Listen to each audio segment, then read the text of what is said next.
BFM Business, Good Morning Business, l'interview. The inflation outlook has been revised up, but inflation is still projected to settle below our 2% target. Les prévisions d'inflation ont été revues à la hausse, mais l'inflation devrait toujours s'établir en dessous de l'objectif de 2% après l'année prochaine. La prévision pour 2022 est beaucoup plus élevée que celle que nous avions faite en septembre. Nous étions à 1,7%, nous sommes maintenant à 3,2%. Mais si vous regardez en détail, cette hausse est due aux 2/3 au prix de l'énergie. Le prix de l'énergie n'est pas quelque chose que l'on peut anticiper facilement.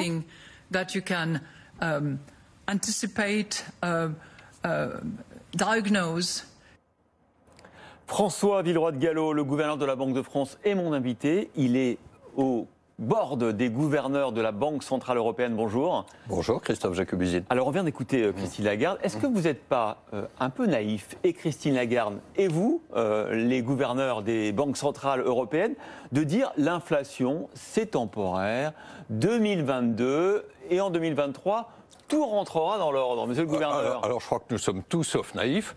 Vous savez, on a annoncé une réunion très difficile du Conseil des gouverneurs. Nous avons beaucoup travaillé, nous avons beaucoup discuté, nous avons beaucoup étudié l'inflation, je vais en parler, mais nous avons pris des décisions claires, équilibrées, complètes. Et je crois que c'est un bon Conseil des gouverneurs.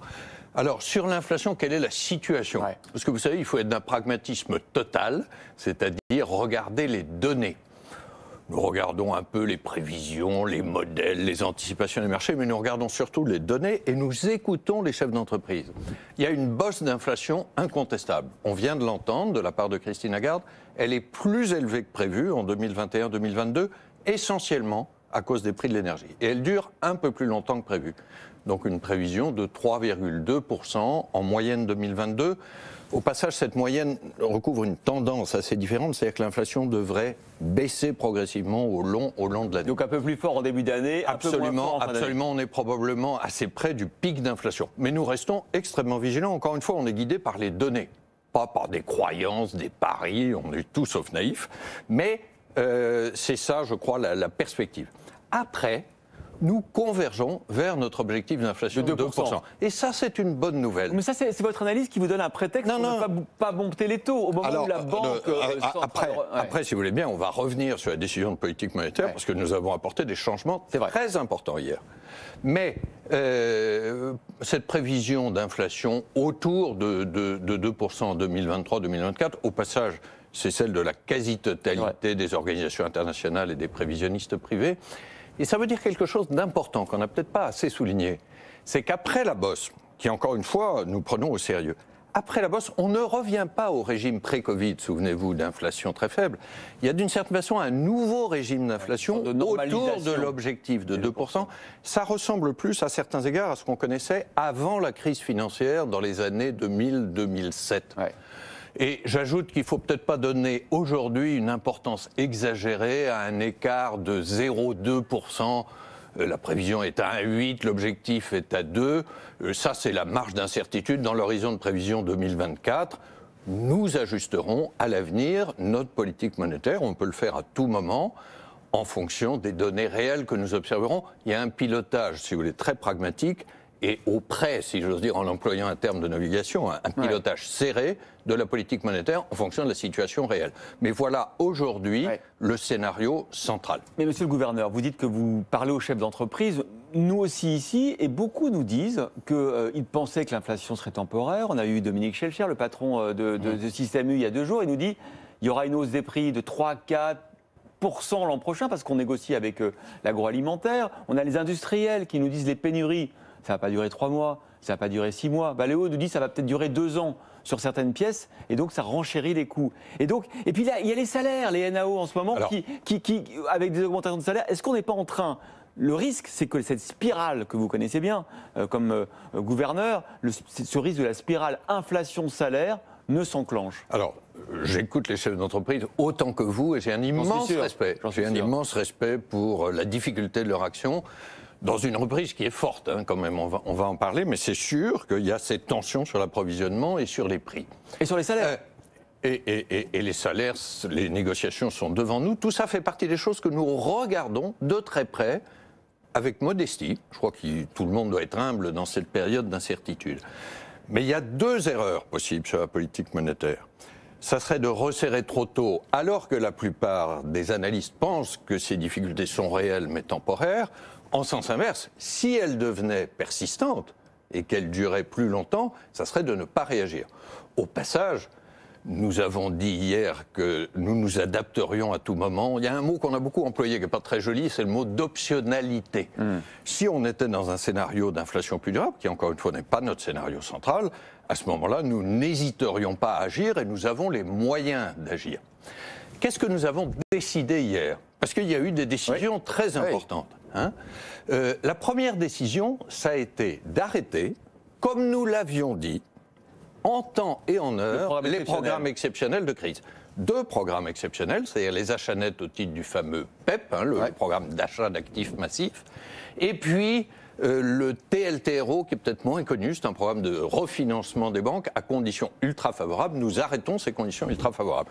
Ça, je crois que c'est un élément de crédibilité. On resserre un peu quand même. On resserre un peu quand même. Enfin, en tout cas, on diminue un soutien exceptionnel de crise. Pourquoi ? D'abord, c'est un élément, je crois, de crédibilité. Nous faisons ce que nous avions dit. Et ensuite, c'est un élément de confiance dans la solidité de la reprise européenne. Malgré Omicron et la 5e vague. Bien sûr, il faut faire attention. Là aussi, il faut être pragmatique et à l'écoute du réel et des entreprises. Mais, nous l'avons dit hier, la reprise européenne, la croissance européenne va être supérieure à 5% cette année, c'est très fort, et devrait être supérieure à 4% l'an prochain. Alors, à travers ces décisions, Christophe Jacobizine, ça veut dire que nous réduisons très significativement le montant de nos achats nets d'actifs. Les chiffres n'ont peut-être pas été suffisamment mis en avant ou analysés par les observateurs. Mais cette année-là, en 2021, je vais vous donner un chiffre très simple. Nos achats nets d'actifs, chaque mois, c'est en moyenne un peu plus de 90 milliards d'euros. Dont la dette publique. Hein. Dont de la dette publique, dont des titres d'entreprise. Et il le fallait pour contrer la crise Covid, nous avons été efficaces. Ces 90 milliards, à la fin de l'année prochaine, en octobre 2022, ils passeront à 20 milliards par mois. Ça veut dire une division par 4,5. Vous voyez que c'est une réduction extrêmement sensible du rythme des achats d'actifs. Vous n'êtes pas inquiet quand vous voyez que les États continuent de faire du quoi qu'il en coûte, parce qu'il y a effectivement d'autres vagues, mais continuent à avoir des déficits importants, c'est notamment le cas de la France. On ne peut pas dire qu'on fasse beaucoup d'efforts en matière de réduction des déficits et de la dette publique. Il va y avoir des besoins de financement de la part des États. Là, vous resserrez quand même le de la bourse. Là, je crois que c'est une précision très importante. Les banques centrales ne sont pas là pour couvrir les besoins de financement des États. Non, mais vous l'avez fait de manière exceptionnelle, en rachetant des dettes d'État. Précision extrêmement importante, si vous voulez bien. Notre objectif à nous, parce que c'est notre mandat, c'est la stabilité des prix. Donc c'est une inflation autour de 2%. Et je vous l'ai dit, bonne nouvelle, nous sommes en train, au-delà de la bosse actuelle que nous surveillons, nous sommes en train de converger vers cet objectif. Au passage, pour la première fois depuis très longtemps. Quand on était face au choc Covid, il y avait une menace déflationniste, c'est-à-dire qu'on risquait d'avoir une inflation beaucoup trop basse et même négative. Souvenez-vous, c'était la grande crainte l'année dernière. On a évité cette crainte parce qu'il y a eu une politique monétaire très active qui incluait divers éléments, dont des achats d'actifs. Mais c'est un moyen, ça n'est jamais le but.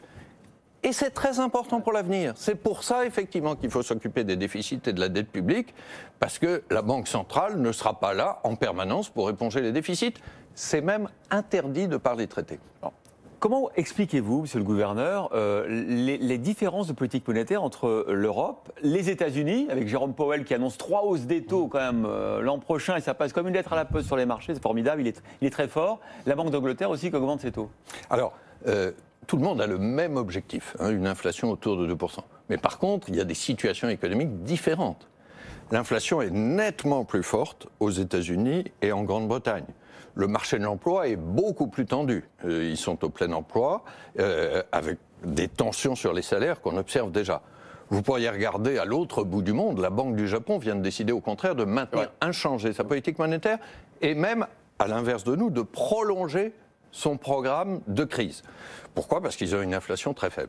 Nous prenons les mesures adaptées à la situation européenne. C'est celle d'une croissance qui est solide, je le souligne encore une fois, d'une inflation qui appelle la vigilance. Nous prenons cette bosse très au sérieux, mais il ne faudrait pas commettre l'erreur de resserrer la politique monétaire avec imaginer un relèvement de taux d'intérêt qui produit ses effets dans 18 mois, alors que l'inflation serait redescendue sous 2%.